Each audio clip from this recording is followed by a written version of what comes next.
I have here an Emco Milling Arbor. It's a 2-Morse taper and it comes with all the rings. I believe it takes 16mm. Yes, 16mm. Let's see if I can show a little bit more.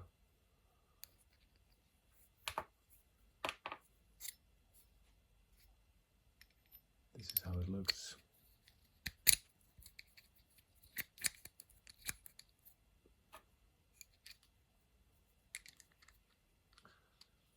And this is for the milling attachment of the Emco MK2. This is the key.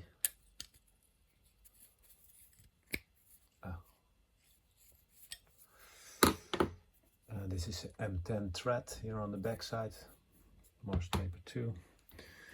Here in the catalog of the Emco 11.